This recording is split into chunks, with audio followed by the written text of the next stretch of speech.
Welcome to AIADA's AutoTalk. I am Dan Barson, your host for today's program.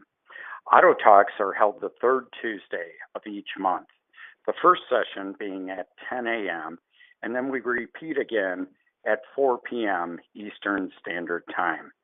Today's session is part one of our election series. The program is a pre-recorded policy and issue discussion that took place last Thursday on Capitol Hill between Representative Mike Kelly, franchise new car dealer, and Cody Lusk, AIADA's president. Please stay on the line after the session is over for several important announcements. Thank you. We're here on our AIAD Auto Talk series, and we're pleased to have with us Congressman Mike Kelly. Not only is he a congressman, but an auto dealer first, and a congressman and a great friend of the industry, and we're delighted to have him with us today. So, Mike, let's go ahead and get things started. Tell us, obviously, you've had running a successful group of auto dealerships in Butler, Pennsylvania. What prompted you to run for Congress? You know what, Cody, honestly, if somebody had said to me 6 years ago, do you think you'd ever want to run for a political office or run for Congress? I said, hell, heck no. I'm really happy with what I'm doing. I'm at a great small town with a great group of people and a great car lines. And so no, I wouldn't have. But then all of a sudden, I got a letter in the mail one day, 39 pages, from General Motors saying that I would no longer be a Cadillac dealer. They wanted me to sign a paper and send it back to them saying I accept that decision. And so the other part of it was, you say, no, you know what, I think I'll go to arbitration. So I checked the arbitration, and then I got a phone call. And I said, listen, what are you doing? You know the way things are going, and we've made some decisions here, and we think that it's time for you to relinquish the Cadillac franchise. I said, well, first of all, I have a dealer agreement, 5-year agreement. I'm only 2 years into it, so I think I'll stay a Cadillac dealer until my agreement's over, not when you guys decide to pull the plug. And he said, well, look, are you going to arbitration? And I said, yeah. Now, the conversation starts with, I'm out in the lot looking at inventory. I get on the intercom that there's a call from me. I go into my office, get the call, and I hear, I said, listen, did you get our letter? Need you to sign it and send it back. And my question is, well, wait a minute, let's talk. I said, well, listen, I'm in Detroit. I'm recording this, and I've got a lawyer with me. So I said, well, let me call you back in a couple minutes. I'll get my lawyer and a recorder, and then we'll have the conversation. And the conversation came back and said, listen, this isn't funny. I said, I'm not being funny. So then the statement was, well, wait a minute, you, little Mike Kelly and little Butler, Pennsylvania, you think you can fight the federal government and GM and win? I said, I know one thing. If I don't fight you, I can't win. I'm fighting you. My dad started this business in 1953 with absolutely nothing. They worked 7 days a week to build this. I bought it from him in 97, and we worked hard to keep it going. I got 110 people that every 2 weeks expect a paycheck, and we work very hard together to make sure that the business survives. I'm not going to let somebody send me a letter tell me they're going to take a franchise from me. It's just that simple. I'll go to arbitration. And he laughed at me. He laughed at me. He said, well, yeah, you go ahead, but I guarantee you'll lose. Well, we didn't. And then after that, between the Cash for Clunkers program and having franchises taken away, not because you didn't meet the metrics, not because you didn't have capital there, but because somebody else made a decision, it came upon me and said, you know what? There's a time that you have to go and speak for yourself and speak for others. And that was the time. So I did get involved. One of 13 right. in a primary. And I mean, it's all, listen, as dealers, we're used to working against great odds. So, won the primary and then actually won the general election. So here I am in Washington, D.C. It's a great honor to be here, by the way. No, it's very humbling. And you've done a great job working your way up through the committee structure, and now you serve on the Prominent Ways and Means Committee, which we'll get to in a little bit. But obviously, you're a business person still, first and foremost. You go home as much as possible. You're active in the stores. You've got, Cadillac, Chevy, Hyundai, Kia franchises, so you sort of run the gamut. What are you hearing when you go home? You were just home in August. What are your constituents saying about the mood or policy or elections? I mean, what are you hearing when you go to Western Pennsylvania? You know what I hear from people mostly is that how do these folks in Washington, D.C. come up with these decisions that hurt us so badly? And I said, they don't know you. They've never been out of there. They're in that little circle inside that beltway. And I tell people when I go home, listen, if you want to see construction cranes, go to Washington, D.C. Now, where I'm from, that hasn't happened in 50, 60 years where we've seen great construction. Down here, it never stops. There's nobody down here that doesn't have a good job, a high-paying job, and where all the investments being made. So the disconnect from Washington, D.C. to throughout the country. They don't see the country as a whole. They see it as themselves. They're very self-centered, and I will be critical. If you don't get out of here, you think the world is great. But when I go back home, people worry about their future. They worry about what's happened to them, what's been taken from them, the freedoms that they no longer have, and the pressures put on them, especially people in business, every day between taxes that are incredibly high, regulations that completely stymie us, and they're saying, isn't anybody listening? I said, yeah, people are listening. But you know what? You got to be careful who you send. You just remember, I don't care if it's the local level, the state level, or the federal level, there's not one person serving in office today that just walked in and sat down. They got elected. And so the private sector, including myself, we backed away for too long. We let others make decisions for us. We let others determine what our future would be. And then we sit back and say, how did this happen? I said, it happened when you weren't watching and you didn't vet who it was that you were voting for. You just can't do that anymore. You've got to be very aware of what's going on, policies that will hurt you deeply, made by people who've never done what you've done. And we get to that point often when you and I chat about the disconnect between Washington and the real world out there. And, we've talked about how, dealerships aren't like they were run 50 years ago. It's a complicated business. There's a lot of technology that's going on. We have a program where we encourage our dealer members to invite members of Congress so they can see what's going on. Do you think that's beneficial? You mentioned that they need to get out and see things. I mean, don't you think that would be beneficial for the members of Congress to see how dealerships actually work? Absolutely. And again, we can talk about later some of the regulations, the not knowing what we actually do. But we've got to have these folks come into our businesses, because who they're going to see is not just the dealer operator and dealer owner. They're going to see guys and girls who are out in the lot selling cars. They're going to see guys and girls who fix cars. They're going to see guys and girls that supply the parts and supply the service and do all those great things that make them such a valuable part of their community. Now, I'm not talking about the big metro areas, okay? I know that we have big metro dealers. I'm talking about a guy like myself from Little Butler, Pennsylvania. And when people ask me, oh yeah, you talk about this, it's not that big a deal. I said, really? You go to any town, and I don't care where you go in the country, look at where the Little League plays and look at the outfield fence, and you tell me whose name's in that outfield fence. You get that program from a high school play, and you tell me whose name's in there. And when you look who's supporting the band and who's supporting all these different things that go on in our community, especially the charitable stuff, it's always us. It's always the dealers, because we're connected so closely to the people. We sit down every day with people who are challenged with trying to take care of their family, and they want to get transportation, so they look for us to help. And I sit down with people all the time, and Cody, this is true, and I know from my friends out there the same way. We sit down with people who don't have laptops. They have these little spiral tablets, and when you get down to them and say, listen, what can we do to make it easier for you today? They open up that spiral tablet, and they look at their budget, and they look at where their payments are going. And that's where I really feel that this is the great America that we know. These are the people that are so responsible for everything, their family, their towns, their churches, their schools. That's just who they are. But sometimes we get divided from that. No, that's where the rubber really meets the road. We see the people. We see the people as they really are, and that's where the critical part comes in. Yeah. So, but you come down here, if you don't get that, if you haven't been out of here, you don't understand that.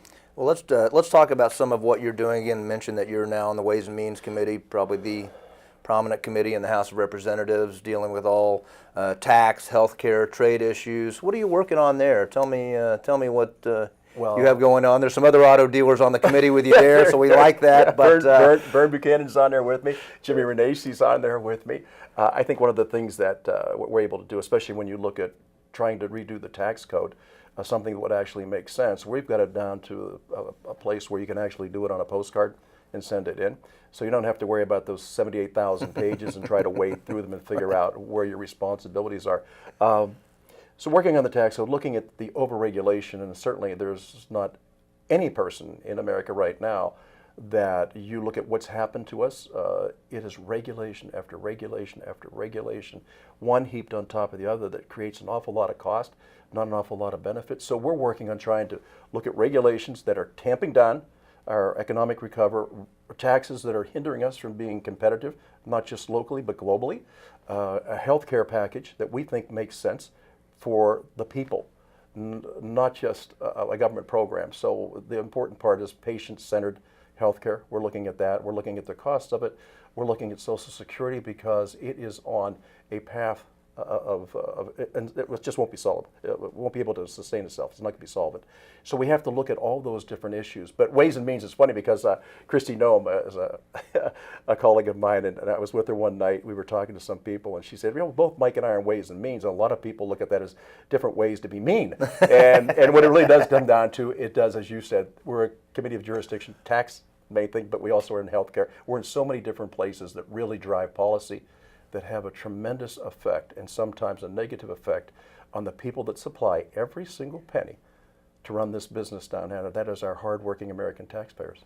Right. And one of the issues that we've seen kind of be a punching bag is trade. And I just want to talk about the overall side. You have a Hyundai, Kia dealerships. You've seen the benefit that trade brings. You're selling cars that a lot of which are built here. Why do you think that that's been such an issue, and what can dealers do to help tell a better story when it comes to that? Well, I mean, we all know that there's a global economy out there. It's as much as we'd like to think it's centralized and it's local, it is to a degree, but there's also a global opportunity. It would be hard to look at people in our business and say that we don't understand that it's a global economy. Now, as you know, I am a GM dealer, Chevy and Cadillac, but I also have Hyundai and Kia. And my friend said, well, I don't know, how could you sell those cars when you live in a steel town? I said, well, understand that the cars that we're talking about, I'll take you to Montgomery, Alabama and show you where we build Hyundais, and then I'll take you to West Point, Georgia and show you where we build Kias, and I will show you the type of tires that they're putting on those cars, the steel that they're using in those cars, and I'll show you the workers that are building those cars, and a lot of those folks are UAW guys that were up in Detroit. When things downsized, they came south, kind of an opposite from when the industry first started, people from the South going to Detroit to build cars. Now people from Detroit who've lost those jobs, and we've seen what's happened to Detroit, which was an industrial giant. We've seen it diminish down to what it is right now, but it's in the South. So I just tell people to have a global view of what it is that we're doing trade-wise. And I think the hard part is, too often we look at it and say, well, we lost this or we lost that. And I think that's something we do have to keep our eye on. Listen, when you're the biggest economy in the world, you should be able to drive the best trade deals. Now, I've never been able to understand that. And I know for us, when you're in a shortage market, the chances of having a better gross than when you're in an overage market is a lot better. And knowing the only difference between having a shortage and an overage is 1 unit. So we all know how to work with that. But again, trade is the lifeblood of the economy. We have to be able to move. We have to be able to pivot very quickly. And we have to be relevant in anything that we do, especially in trade agreements. Drive strong trade agreements. I'm tired of getting gamed. Now, Cody, you know what? The people that we sent to negotiate trade agreements, they'd never be the TO guy in my dealership. I would never send them out to talk to a customer and say, let me see what else I can give away. And say, no, what do we have to do to make sure that you ride out of here today and you feel good about your purchase? But you drive the market because you're in that position. The United States should never be on the back end of a trade agreement. We're just not that type of country. Right. Well, shifting gears, I mentioned you're from a Western Pennsylvania. That's always in an election year. There's always a swing state, so to speak. You've got, obviously, we hope that you're okay in your race, and we're going to see you back here next year. But there's a key Senate race going on, and then also the presidential. Can you give us your thoughts on what you see kind of shaking out there? I sure can. Pennsylvania is different this year. Most people would say, well, Pennsylvania will never be in play. We'll never elect a Republican statewide. Well, Pat Toomey, our senator, was elected statewide, very narrow margin, but he was elected. He's running for re-election right now. He's in a real tight race, and so I say to people, you have to look at policy, and you have to look at the view to the future. Who is it that you want forging policy for you? And you better have a guy in there like a Pat Toomey, who actually comes from a private business. He comes from the private restaurateur. sector. Yes, a restaurateur. Nothing tougher than that. You talk about having turning inventory fast. Pat's a guy that really understands it. So it's critical for him. Now, when you go to the presidential race, I got to tell you, things have changed dramatically in Pennsylvania. And, to kind of coin a phrase that I think came from President Reagan, it's about jobs, jobs, jobs, and more jobs. And what's good for the American worker is good for America. When you look at American workers, and forget about it, I'm tired of people talking about Republicans and Democrats. I say, listen, just talk about Americans. I don't care how they're registered. I do care how they vote. And they need to be aware of who it is that they vote for. And the big thing is you got to get out and vote. You can't talk about what you're upset about, but then sit back and do nothing. You can't throw your shoe at the TV and say, I don't like what those guys are doing. And say, why not? You got to get engaged. You got to be totally committed to this form of government. Because if you don't, it'll keep going on the path that it is. So Pennsylvania right now, very much in play. I think that, and this isn't me talking, this isn't the Trump campaign talking or the Toomey campaign talking, this is the polls talking. When you have seen the way the polls are shifting now, because I think the American people now are looking at it and say, what's best for America? What's best for America? And I mean, listen, I'm a Republican, but listen, you know, we've got to get good people into office doing the right things for the American people. And some of this has become so divided and so partisan because of a re-election. So I've often felt that, listen, you do the right thing for the right reasons, good things are going to happen. We're at that moment right here. And I just look at the agendas and I look at where we've been the last 8 years. I've never seen us more divided as a people. I grew up in the 60s. I thought those days were biased, but they're not now. It's terrible what we've done to each other and what we've allowed to have happen on our watch.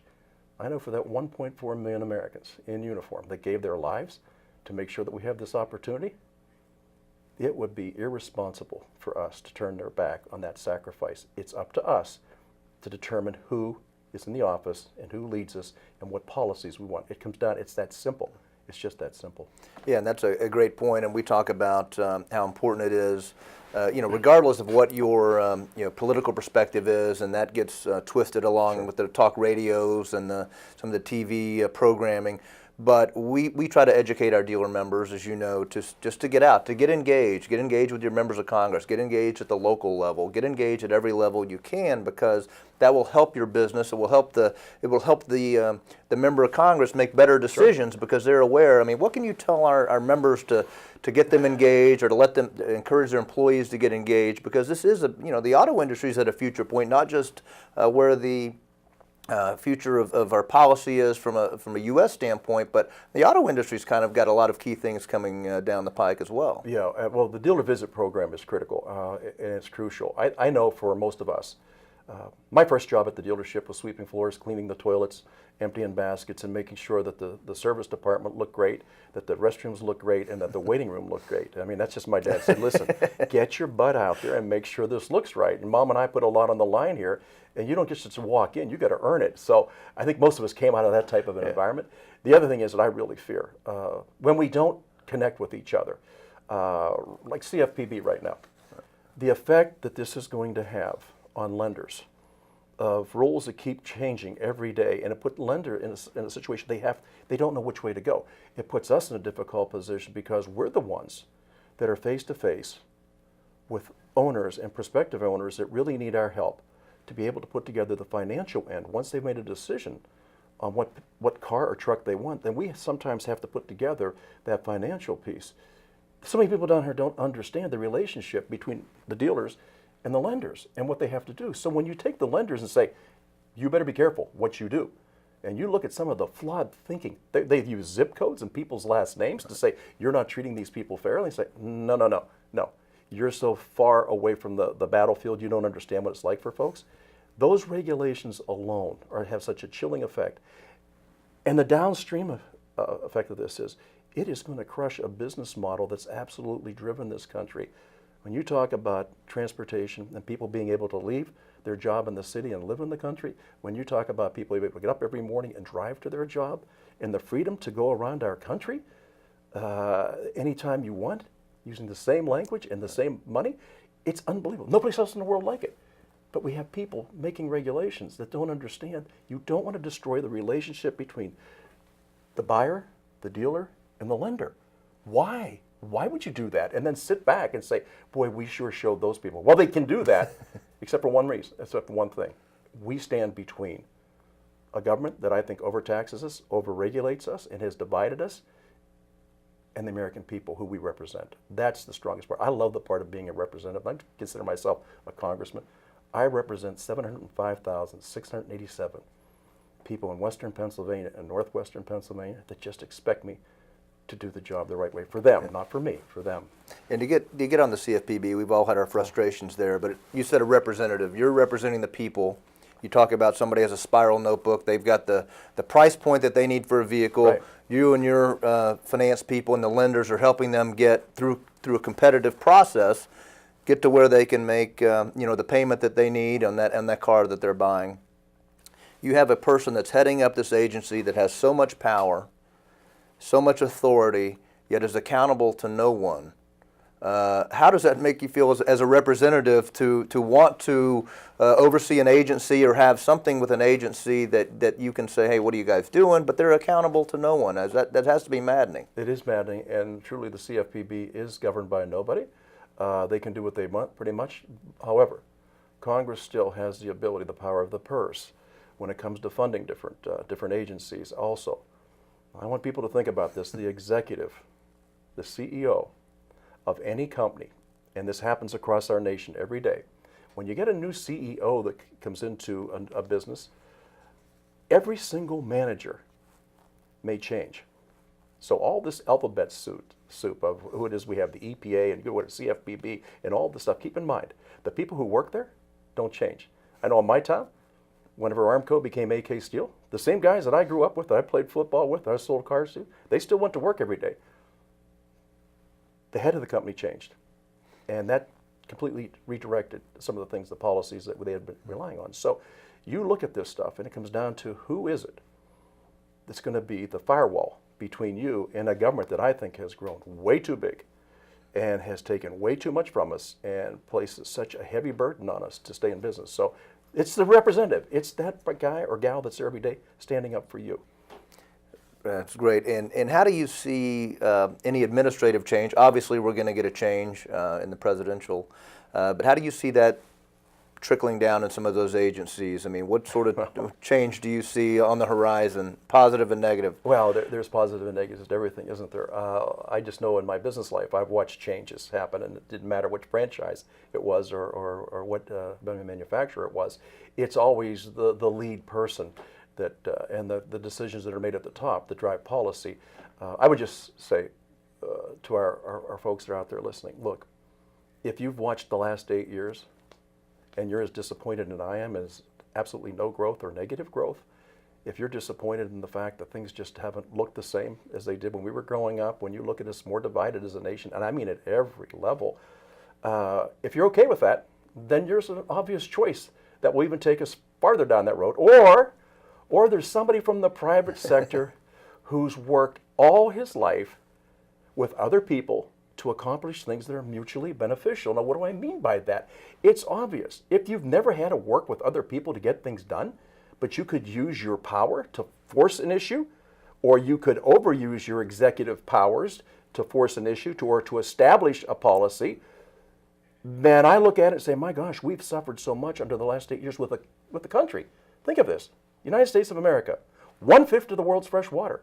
Nobody has that. Our Great Lakes, 1/5 of the world's fresh water. Not Pennsylvania's, not the United States, not the continent, 1/5 of the world's fresh water. We have that. We now are blessed with energy that nobody else has. And I'm not talking about decades. I'm talking about centuries of natural gas and oil and coal. Allows us to have our energy costs is really compressed, allows us to be the biggest exporter of energy in the world. Now, what does that do? It develops geopolitical relationships that these bad people that are out there that are doing that right now, you get the people who are depending on them to turn their heads and say, listen, I'm not going to follow that path. I'm going to follow this path. We produce more per acre than anybody else in the world. So if you have fresh water, if you have more food than you can possibly consume yourself, in fact, we pay some cases for people not to produce, and we have energy sources that keep us for centuries at the top of the world's chain when it comes to what we're able to do. And then we mark in strong leadership with policies that promote a robust and dynamic economy, which allow every single American to rise. And we reinstitute, and this is my biggest concern, when we take policy that makes families stronger again, where we don't have to depend on a government program that is totally unsustainable and say, I'm going to rely on that program. No. Moms and dad raising their children, strong communities, strong churches, strong schools, build a strong America. Those are the same people that I went to work with every day. Those are the people that build our cars. Those are the people that service our cars. Those are the people that buy our cars. You know, and one of the things we were talking about early on is the charitable work that dealers do in their communities, and often don't seek out the credit. They're not doing it for the credit, but often those stories are untold. You've been very involved through over the years. I think one of the first times I met you was when you were very involved in the Hyundai's Hope on Wheels and what that does. Tell us a little bit about the charitable aspect of the business. Well, and I think every single manufacturer and dealer organizations I think we put so much of what we've been able to gain back into our communities and into issues that really make sense. And it's a broad spectrum. There's not any one charity that we give to. I think we give to almost everyone we can. But there have been some instances, and I know we from time to time have times that we honor people who do such a great job.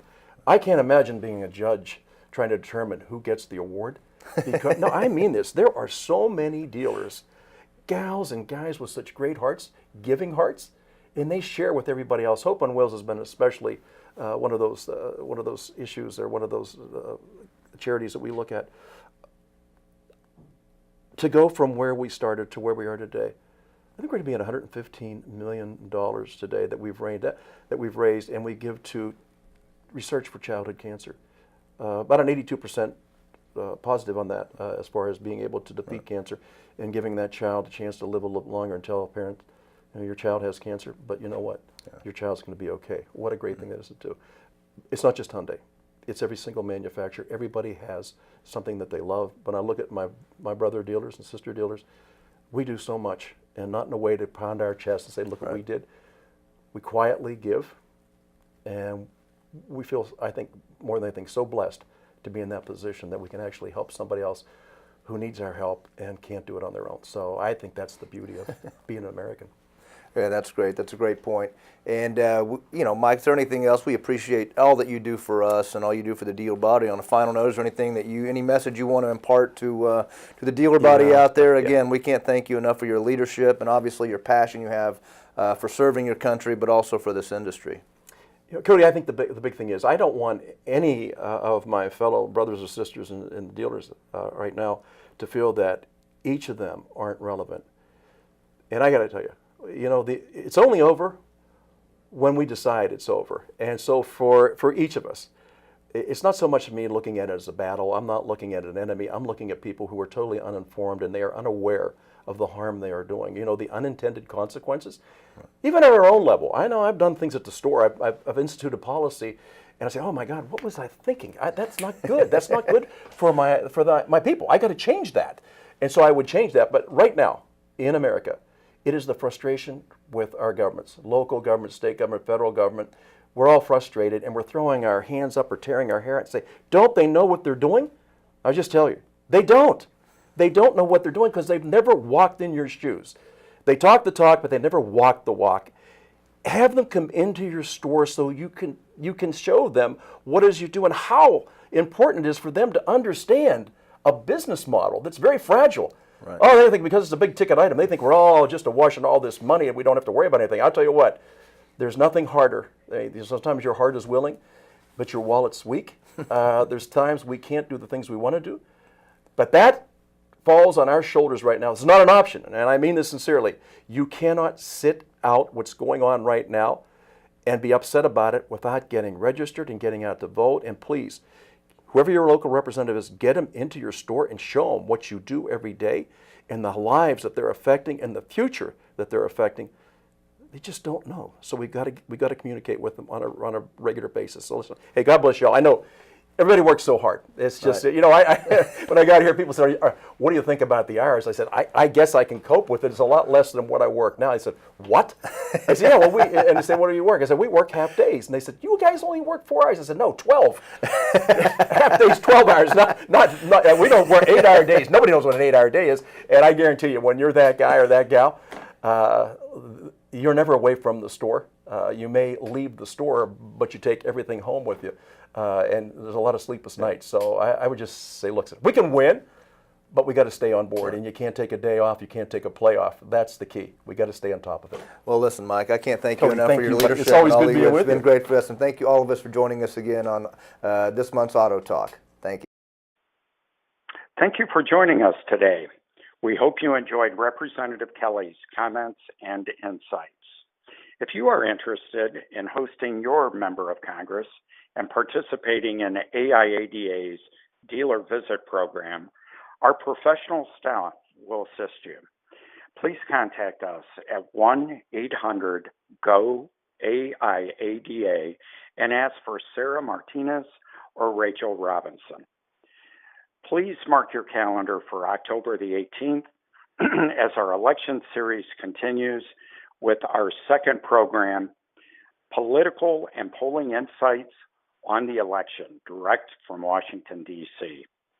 Mark your 2017 calendar now for AIADA's annual meeting in conjunction with the NADA convention that will be held on Sunday, January the 29th. And please mark your calendar also for May the 9th and 10th. That will be the Automotive Summit here in our nation's capital. Again, thank you so much for joining us today, and we look forward to seeing you October the 18th. Thank you.